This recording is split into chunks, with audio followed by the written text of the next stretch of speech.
আসসালামু আলাইকুম। সবাই কেমন আছেন? আশা করি সবাই ভালো আছেন। আজ আপনাদের জন্য নিয়ে এসেছি গল্পের অন্তিম পর্ব। আশা করি গল্পটি আপনাদের ভালো লাগবে। তাহলে চলুন শুরু করা যাক। ভোরের দিকে নামাজ পড়ার জন্য উঠেছি। দুজন মিলে একসাথে নামাজও পড়েছি। আমি খুব একটা কথা বলছি না। তিশা কিছু বললে শুধু সেটার উত্তর দিচ্ছি। এটা দেখে তিশা কি ভাবছে আমি জানি না। নামাজ পড়ে মাত্র খাটে বসেছি। হঠাৎ তিশা আমার পায়ে লুটিয়ে পড়ে বলে, আমাকে ক্ষমা করে দাও। তোমাকে সন্দেহ করে বড্ড ভুল করে ফেলেছি। এমন আর কোনোদিনও বলবো না, কথা দিচ্ছি। আমি বিস্ফারিত চোখে তাকিয়ে আছি। মেয়েটা করছে কি? সত্যি পাগল নাকি? সামান্য একটা ব্যাপার নিয়ে পায়ে ধরতে হয়? সত্যি বলতে আমি হঠাৎ ওর আচরণে অবাক হয়েছি। আমি তিশাকে উঠিয়ে আমার পাশে বসাই। তারপর বলি, এভাবে ক্ষমা চাইতে নেই। আমি কিছু মনে করিনি। আজ তোমার পরীক্ষা, কোনো বিষয় নিয়ে টেনশন করো না। ধীরে ধীরে সব ঠিক হয়ে যাবে। আল্লাহর উপর ভরসা রাখো। এই বলে ওর চোখের পানি মুছে দিলাম। তিশা বলে, তুমি আমাকে মাফ করেছো তো? আমি হেসে বললাম, হ্যাঁ, মাফ করে দিয়েছি। তারপর তিশা কলেজে যাওয়ার জন্য রেডি হতে থাকে। আমি বসে বসে ভাবছি, মেয়েটা আজ মন খারাপ করেছে, প্রচণ্ড আকারে। মন খারাপ হবারই কথা। এতদিন যত খারাপ ব্যবহার করেছি, কিন্তু এখন যে কি করি। আর মাত্র 2টা পরীক্ষা আছে ওর, তারপরেই তো বলে দেব, সমস্যা নেই। আর রাইসাকে নিয়ে ও একটু হতাশায় ভুগছে। কি যে করব জানি না। ধুর, একটু বই নিয়ে বসি। না, আগে ডায়েরিটা খুঁজতে হবে। কোথায় যে রেখেছে, এই তো পেয়েছে। কিন্তু শুধু 1 পেজে লিখেছে কেন? তাও আবার লিখেছে, তোমার সাথে কোনো কথা নেই, তুমি ভালো না। আমাকে রেখে রাইসার সাথে কথা বলো। আমাকে দেওয়ার মতো কোনো টাইম তোমার থাকে না। আমি চলেই যাব, আর থাকবো না। ইস, মেয়েটা কত কত অভিমান করে। যাই হোক, তিশার দেওয়া বইগুলো একটু পড়ি। আর মাত্র 2 দিন। তারপরে আমার রানীকে নিয়ে আসবো আমার মনের ঘরে। বিছানায় গিয়ে বইটা খুললাম। একটু পর আবার পাগলিটাকে দেখতে যাব, কি করে। উফ, কবে যে বলবো ভালোবাসি তিশা। বই খুলে একটা হাদিস পেলাম। প্রত্যেক স্বামীর দায়িত্ব তার স্ত্রীর ভরণ পোষণ করা। স্ত্রীর জন্য পর্যাপ্ত খাদ্য, আরামদায়ক বাসস্থান, উপযুক্ত পোশাক এবং অন্যের সুযোগ সুবিধা ব্যবস্থা করা। সর্বোপরি একজন স্বামীর দায়িত্ব হল স্ত্রীর দৈনন্দিন চাহিদা পূরণ করা। হাকিম ইবনু আবিহা আল কোরাইশ হতে তার পিতা থেকে বর্ণিত, তিনি বলেন, একদা আমি বলি, হে আল্লাহর রাসূল, আমাদের কারোর উপর তার স্ত্রীর কি হক রয়েছে? তিনি বলেন, তুমি যখন আহার করবে তাকেও আহার করাবে। তুমি পোশাক পরিধান করলে তাকেও পোশাক দেবে। তার মুখমণ্ডলে মারবে না, তাকে গালাগালি করবে না। এবং পৃথক রাখতে হলে ঘরের মধ্যেই রাখবে। আবু দাউদ 2142। বাহ, কি সুন্দর হাদিস! মানুষের সামাজিক চাহিদার পাশাপাশি রয়েছে জৈবিক চাহিদা। অপরদিকে বিবাহ হলো ওই জৈবিক চাহিদার পূরণের হালাল মাধ্যম। তাই স্বামীর অন্যতম দায়িত্ব হলো স্ত্রীর যৌন চাহিদা পূরণ করা। পবিত্র কোরআনে এসেছে, তোমাদের স্ত্রী হলো তোমাদের জন্য শস্যক্ষেত। তোমরা যেভাবে ইচ্ছে তাদের ব্যবহার করো। আর নিজেদের জন্য আগামী দিনের ব্যবস্থা করো এবং আল্লাহকে ভয় করতে থাকো। আর নিশ্চিতভাবে জেনে রাখো যে আল্লাহর সাথে তোমাদেরকে সাক্ষাৎ করতেই হবে। আর যারা ঈমান এনেছে তাদেরকে সুসংবাদ জানিয়ে দাও। বাকারা 223। আমি বই বন্ধ করে মনে মনে তিশাকে নিয়ে ভাবছি। তারপর অফিসে চলে গেলাম। সন্ধ্যায় এসে তিশাকে দেখলাম না, যত সম্ভব পড়ছে। তিশা যে এমনভাবে রাগ করেছে, এখন যে কি করব। যাই একটু দেখে আসি। রুম থেকে বের হয়ে গেলাম। তিশার রুমে গিয়ে দেখি পড়ছে। আমার উপস্থিতির বেশিরভাগ সময় বুঝতে পারে না। তাই আমি নিজেই কথা বলি মাঝে মাঝে। আমি বললাম, এই তিশা। তিশা বলে, জি। আমি বললাম, কি করছো? তিশা বলে, পড়ছে। আমি বললাম, আর কত টাইম লাগবে? তিশা বলে, আজকে অনেক কিছু বাদ আছে, রাত 2টো বাজবে। আমি অবাক হয়ে বললাম, এত রাত? তিশা বলে, জি। আমি বললাম, ছাদে যাবে? তিশা বলে, তাই, চলো যাই, কি মজা। আমি বললাম, চলো। আমি আর তিশা ছাদে আসলাম। গোলাপ গাছগুলোতে ফুল ফোটা শুরু করে দিয়েছে। ভালোই লাগছে দেখতে। আল্লাহর সৃষ্টি কতই না সুন্দর। সেদিন রাতের কথা মনে পড়ে গেল। তিশা গোলাপ দিয়ে প্রপোজ করার কথা বলেছিল। আমি বললাম, এই পাগলি, দেখো গোলাপ ফুটেছে। তিশা মুখ কালো করে বলে, তাই তো দেখছি। আমি বললাম, কি, কিছু বলবে না? তিশা বলে, কি বলবো? আমি বললাম, না, কিছু না। কিছুক্ষণ সময় কাটিয়ে চলে আসলাম। তিশা আবার পড়তে বসলো। পরের দিন কলেজে যায় তিশা। আজ তার শেষ পরীক্ষা। পরীক্ষা ভালোই হয়, আলহামদুলিল্লাহ। সবগুলো পরীক্ষা ভালোভাবে দিয়েছে। মাঠে রাইসা আর তিশা দুজন একসাথে বসে আছে। তিশার খুব ইচ্ছে করছে রাইসাকে জিজ্ঞেস করতে মুরাদ ওর সাথে কিসের কথা বলে, কিন্তু সরাসরি বলতে পারছে না। তাই বসে উসখুস করছে। রাইসা বলে, কি রে, তোকে এমন দেখাচ্ছে কেন? কি হয়েছে, কোনো সমস্যা? তিশা বলে, একটা কথা জিজ্ঞেস করার ছিল, তুই যদি কিছু মনে না করিস। রাইসা বলে, আরে আমি কিছু মনে করব না। তিশা বলে, মুরাদ তোর সাথে কিসের এত কথা বলে? রাইসা ভুরু কুচকে বলে, ব্যাপার কি বলতো? তুই কি কিছু সন্দেহ করছিস নাকি আমাদেরকে নিয়ে? তিশা রাইসার কথা শুনে একটু ঘাবড়ে যায়। তৎক্ষণাৎ নিজেকে স্বাভাবিক করে বলে, না মানে তেমন কিছু না, এমনি জিজ্ঞেস করছি আর কি। রাইসা বলে, তুই আমার থেকে কিছু লুকোচ্ছিস। তিশা বলে, তোকে সব বলবো, আগে তুই বল মুরাদ তোর সাথে কিসের কথা বলে। রাইসা বলে, তেমন কিছু না। সে জানতে চাচ্ছে তুই কি পছন্দ করিস, কি খেতে ভালোবাসিস, তোর কোন কালার পছন্দ, তুই ঘুরতে ভালোবাসিস কিনা, আরও নানান বিষয়। এবার তুই বলতো তুই কোনো কাণ্ড করে বসিসনি তো? তিশা মাটির দিকে তাকিয়ে বড় করে একটা দিক নিঃশ্বাস ফেলে। মনে মনে ভাবে, আমি কি করলাম?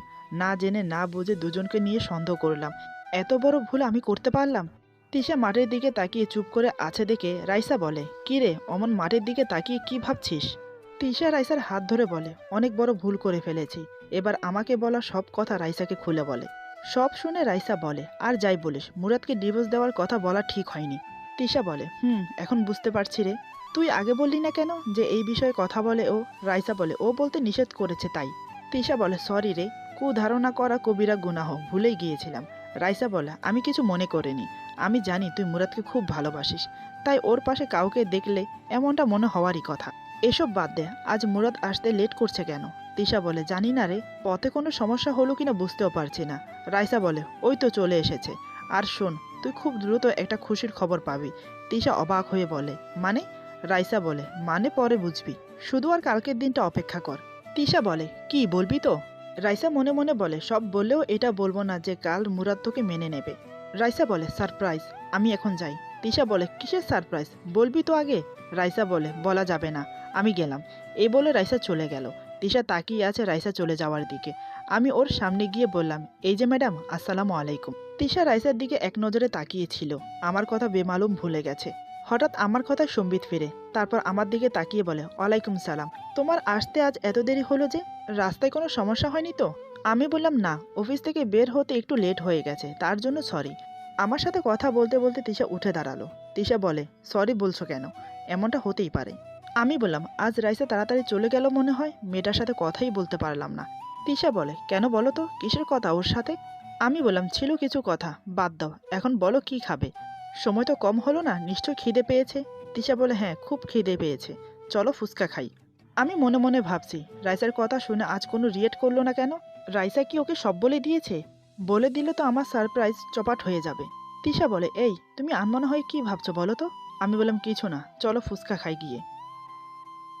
তারপর দুজন ফুচকা খেয়ে বাসায় চলে আসলাম। বিকেলবেলা ঘুমিয়ে আছি, হঠাৎ মা জোরে ডাকলো। কি যে হলো বুঝলাম না। আব্বুও ডাকছে। রুম থেকে বের হয়ে দেখি তিশার মাথায় সবাই পানি দিচ্ছে। এ মা, কি হলো ওর আবার? কাজের বুয়া হাতে পায়ে তেল দিয়ে দিচ্ছে। দ্রুত কাছে গেলাম, দেখি মেয়েটা অজ্ঞান হয়ে গেছে। কিছু সময় পরেই জ্ঞান ফিরল। রুমে নিয়ে এসে শুয়ে রাখতে বলল সবাই, আর আমাকে খেয়াল রাখতে বলেছে। আমি তিশাকে রুমে নিয়ে এসে বিছানায় শুইয়ে দিলাম। আমি ওর মাথার কাছে বসে মাথায় হাত বুলিয়ে বললাম, কি হয়েছে তোমার? এমন অজ্ঞান হলে কেন? তিশা বলে, জানি না, খাওয়ার পর বমি হলো, আর তারপর মাথাটা ঘুরে গেল। কি হয়েছে বুঝতে পারছি না, তবে কিছুই ভালো লাগছে না। আমি রাগের সাথে বললাম, ঠিকমতো খাও না তো, তাই এমন হয়েছে। তিশা বলে, রাগ করছো কেন? আমি তো খাই ঠিকমতো। আমি ধমকের সুরে বললাম, তাই নাকি? খুব খাও বুঝি, তাহলে ওইটা তো কম কেন? তিশা বলে, আরে রাগ করো না, জানো হজরত আয়েশা অনেক হালকা পাতলা গড়নের ছিল। এই জন্য রাসূলুল্লাহ মাঝে মাঝে তাকে কোলে করে ঘোরাতো, তাই আমিও ভেবেছিলাম। এই বলে আর কিছু বলল না। আমি বললাম, আরে কি শখ রে, ঠিক আছে চলো তোমাকে কোলে করে নিয়ে ঘুরে বেড়াই, যদি মহারানীর শখ মেটে। আমি হেসে বললাম। তিশা আমার কথা লজ্জায় মুখ ঘুরিয়ে নেয়। সেদিন রাতে আর ছাদে ঘোরা হলো না। মেয়েটা অসুস্থ, পরীক্ষার চাপে হয়তো শরীরটা খারাপ হয়েছে।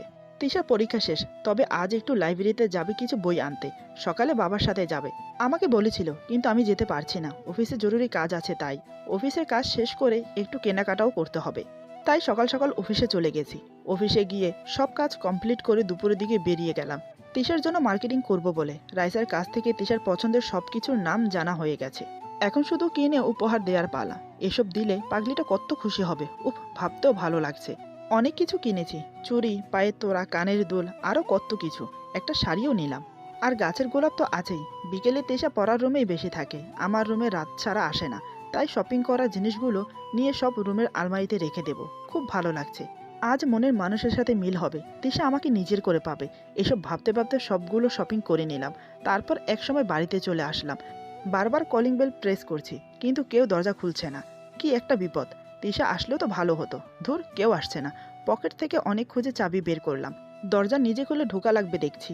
এমন সময় দরজা খুলে গেল। আহা, বাড়িতে চলে এসেছি, শুধু রাত হওয়ার অপেক্ষা। ছাদে গিয়ে অনেকগুলো গোলাপ এনে রেখেছি, একটু ঘুমিয়ে নিতে হবে।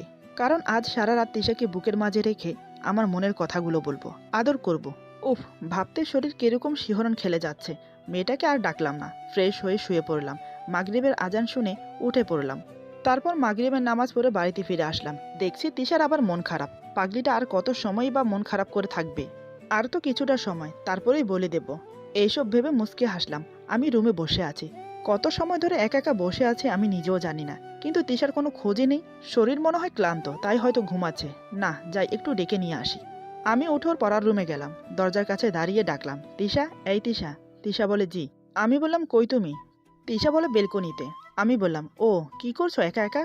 তিশা বলে, তেমন কিছু নাই, একটু বাতাস খেতে আসলাম। আমি বললাম, তাই? বাতাসও খাওয়া যায়? তিশা বলে, এই তো যায়। আমি বললাম, মন খারাপ কেন? তিশা বলে, ভাবছি। আমি বললাম, কি ভাবছো? তিশা বলে, উম্মে সালমা থেকে বর্ণিত, তিনি বলেন, রাসূলুল্লাহ সাল্লাল্লাহু আলাইহি ওয়াসাল্লাম বলেন, নারীদের যে কেউ মারা যাবে অমতা অবস্থায় যে তার স্বামী তার উপর সন্তুষ্ট, সে জান্নাতে প্রবেশ করবে। এটা কিছু সময় আগে পড়লাম, পড়েই মন খারাপ, কারণ তুমি আমার উপর সন্তুষ্ট না, যদি কখনো মারা যাই। আমি বললাম, ও আচ্ছা, এইটা পড়েছো আর এইটা পড়নি? আবু হুরায়রা থেকে বর্ণিত, তিনি বলেন, রাসূলুল্লাহ সাল্লাল্লাহু আলাইহি ওয়াসাল্লামকে জিজ্ঞেস করা হলো, কোন নারী সবচেয়ে উত্তম? জবাবে তিনি বলেন, ওই নারীই উত্তম যে নারী তার স্বামীকে আনন্দ দেয় যখন সে তার দিকে তাকায়, তার আনুগত্য করে যখন সে নির্দেশ দেয়, এবং তার নিজের ও সম্পদের ব্যাপারে সে যা অপছন্দ করে তার বিরুদ্ধাচরণ করে না। ইমাম নাসাই হাদিসখানা বর্ণনা করেন। তিশা বলে, পড়েছি। আমি বললাম, তুমি তো আমার অনুগত করো, আমাকে খুশি রাখো, রাগ করলেও কথা বলো, তাহলে তুমি অবশ্যই উত্তম স্ত্রী। তিশা চুপ করে আছে। আমি বললাম, চলো ছাদে যাই। তিশা বলে, সত্যি? আমি বললাম, সত্যি, চলো। ছাদে যাওয়ার পর আমি বললাম, তিশা দেখো, তোমার লাগানো গাছে কত গোলাপ ফুটেছে। তিশা বলে, ফুটলেই পার কি, প্রপোজ তো পেলাম না, মন খারাপ করে বলে। আমি তো এই কথাটা শোনার জন্যই অপেক্ষা করছিলাম, আমার পাগলিটার মনে আছে কিনা। আমি বললাম, প্রপোজ চাই? তিশা বলে, না। আমি বললাম, কেন? তিশা বলে, চাইলেই কি আর সব পাওয়া যায়? আমি তো কারোর মনের মতো হয়ে উঠতে পারিনি। আমি বললাম, রুমে চলো, সারপ্রাইজ আছে। তিশা বলে, কিসের সারপ্রাইজ? আমি বললাম, বললে কি আর সারপ্রাইজ থাকে? তিশা বলে, রাইসাও বলেছিল। আমি বললাম, তাই নাকি? চলো নিচে। হাত ধরে আমি আর তিশা নিচে আসি। ভালোই লাগছে, আজকে স্বপ্নের রানীকে নিজের করে পাবো। নিজের রুমে চলে এসেছি, কিন্তু ভাগ্য সহায় ছিল না। হঠাৎ কারেন্ট চলে গেল। তিশা বলে, যা, কারেন্ট চলে গেল, এবার সারপ্রাইজ পাবো কি করে? আমি বললাম, তাই তো, এখন কি হবে? তিশা বলে, আমি মোমবাতি নিয়ে আসি, তুমি সারপ্রাইজ নিয়ে আসো, আমি ওদের আগ্রহে বসে আছি। আমি বললাম, ওরে পাগলি, সারপ্রাইজ নেওয়ার এত লোভ? তিশা বলে, লোভ থাকা ভালো। আমি তো আর অন্য কারোর জিনিসে লোভ করছি না, আমার জিনিসেই লোভ করছি। আমি বললাম, তাই বুঝি? তাহলে তো জান পাখি কারেন্ট আসা পর্যন্ত অপেক্ষা করতে হবে। এভাবে অন্ধকারে সারপ্রাইজ দেওয়া যাবে না। তার চেয়ে বরং একটা কাজ করি, আমরা বরং ছাদে গিয়ে বসি, কারেন্ট আসলে না হয় তোমাকে সারপ্রাইজ দেব। তিশা বলে, ঠিক আছে, তবে সারপ্রাইজটা কি বলো না প্লিজ। নিশ্চয় পরীক্ষা শেষ হওয়ার কারণে কোনো গিফট দেবে। আমি বললাম, না, তার চেয়েও বড় কিছু, যা তুমি কল্পনাও করতে পারবে না। আর কথা বাড়িও না, চলো ছাদে। তিশা ভাবছে, কি এমন সারপ্রাইজ দেবে আজ আমাকে, যেটা বলতে চাইছে না। পরে দেখা যাবে কি এমন সারপ্রাইজ। আমি ভাবছি, মেয়েটা কত আগ্রহ নিয়ে বসে আছে সারপ্রাইজ পাওয়ার জন্য। লোডশেডিং এখনই হতে হলো। ধুর, রোমান্টিক মুহূর্তটাও বোঝে না এই কারেন্ট। দুজন পাশাপাশি বসে এসব ভাবছি। তিশা বলে, চুপ করে কি ভাবছো তুমি? আমি বললাম, তেমন কিছু না। এরই মধ্যে মা ডাক দিল রাতের খাবার খাওয়ার জন্য। আমি আর তিশা গেলাম। তারপর সবাই একসাথে বসে খেয়ে নিলাম। বাবা মা চলে গেল ঘুমোতে। বসে থেকে কি করবে, কারেন্ট নেই। আমি আর তিশা আবার ছাদে চলে এলাম। দুজন বসে গল্প করছি। প্রায় 11টার দিকে কারেন্ট আসে। তিশা খুশিতে লাফিয়ে উঠে বলে, কারেন্ট চলে এসেছে। আমার জন্য কি সারপ্রাইজ রেখেছো, এবার সেটা দাও। আমার কিন্তু আর তর্স হয়েছে না। আমি বললাম, চলো নিচে। তারপর দুজন রুমে চলে এলাম। তিশা বলে, কই সারপ্রাইজ? বুঝতে পারছি মেয়েটা খুব এক্সাইটেড হয়ে আছে। পাগলিটা যেন ধৈর্য ধরতে পারছে না। আমি বললাম, সারপ্রাইজ পেতে হলে চোখ বন্ধ করে দাঁড়াতে হবে। চোখ খোলা কিন্তু একদম চলবে না, প্রমিস করো চোখ খুলবে না। তিশা বলে, কথা দিচ্ছি চোখ খুলবো না, তাড়াতাড়ি দাও। এই বলে চোখ বন্ধ করে নাই। আমি বললাম, বলে দিচ্ছি কিন্তু চোখ একদম খুলবে না। তিশা বলে, ঠিক আছে, আমি খুলবো না তো চোখ। আমি আলমারি খুলে প্রথমে এক গোছা গোলাপ ফুল বের করলাম। তারপর তিশার সামনে হাঁটু গেড়ে বসে ফুলগুলো ওর সামনে ধরে বললাম, আমি তোমাকে ভালোবাসি তিশা, বড্ড ভালোবাসি। এই বলে মাথা নিচু করে নিলাম। এই কথা শুনে তিশা চোখ খোলে, আর আমাকে ওই অবস্থায় দেখে ধপাস করে মেঝেতে বসে কান্নায় ভেঙে পড়ে।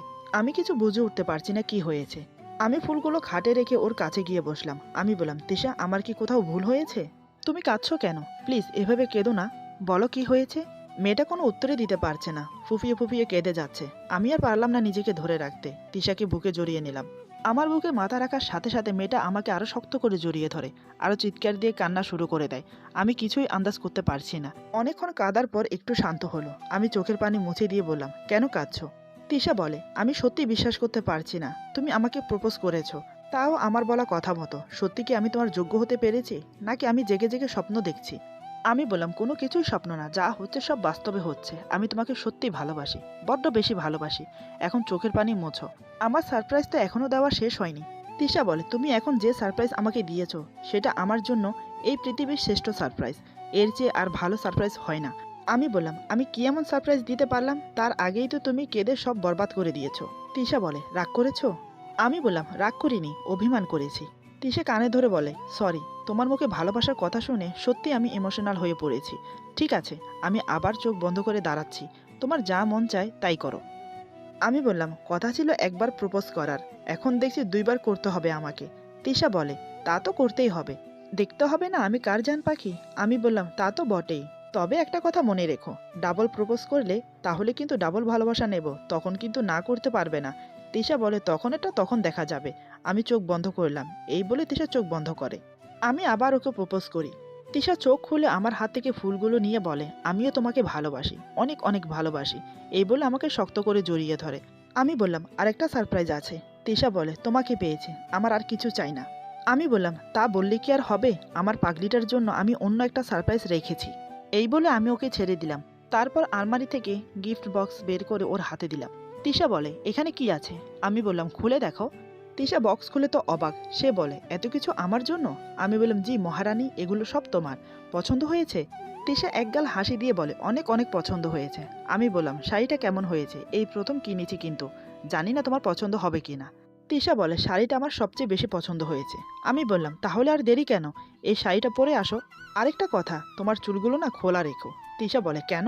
আমি বললাম, আমি যে তোমার সাথে সাথে তোমার চুলের প্রেমে পড়েছি। তোমার চুলের মিষ্টি গন্ধটা আমাকে পাগল করে দেয়। তোমাকে অনেক কথা বলার আছে, তুমি তাড়াতাড়ি যাও তো, রেডি হয়ে আসো। তিশা হেসে বলে, ঠিক আছে। কিছুক্ষণ পর তিশা রেডি হয়ে আসে। সত্যি বলতে চোখ সরাতে পারছি না, এত সুন্দর করে সেজেছে। তিশা যে কালো সেটা চোখেই পড়ছে না। আমি হাঁ হয়ে তাকিয়ে আছি। তিশা বলে, অমন করে কি দেখছো? আমার লজ্জা করে না? আমি বললাম, বিশ্বাস করবে না তিশা, তোমাকে আজ কতটা সুন্দর লাগছে। তিশা বলে, মজা করছো আমার সাথে? আমি বললাম, বলেছিলাম না তুমি বিশ্বাস করবে না। ওখানে দাঁড়িয়ে আছো কেন? কাছে আসো। তিশা আমার কাছে এসে দাঁড়ায়। আমি ওর গলা জড়িয়ে আমার কাছে টানি। তিশা বলে, কি করছো? আমি বললাম, কি আর করব, যা মন চাইবে আজ তাই করব। তিশা বলে, মানে? আমি বললাম, মানে আজ আমার বউটাকে অনেক ভালোবাসবো। এই বলে ওর পিছন থেকে ওকে জড়িয়ে ধরে বলি, তোমাকে আজ কিছু কথা বলি, রাগ করবে না তো? তিশা বলে, রাগ করব না, তোমার আজকে যা মন চায় তুমি তাই বলো। আমি বললাম, তুমি জানো তোমাকে আমি অনেক আদর করেছি? তিশা বলে, কি? কখন, কিভাবে? আমি বললাম, কখন আবার? রাতে। তিশা বলে, রাতে কি করেছো তুমি সেটা তো বলবে। আমি বললাম, আমি তোমাকে অনেক আগে থেকেই ভালোবাসি, কিন্তু বলতে পারছিলাম না, তাই রাতে চুপি চুপি তোমাকে বুকে জড়িয়ে নিতাম, কিস করতাম। আর তুমি? তিশা বলে, থামলে কেন, বলো। আমি কি?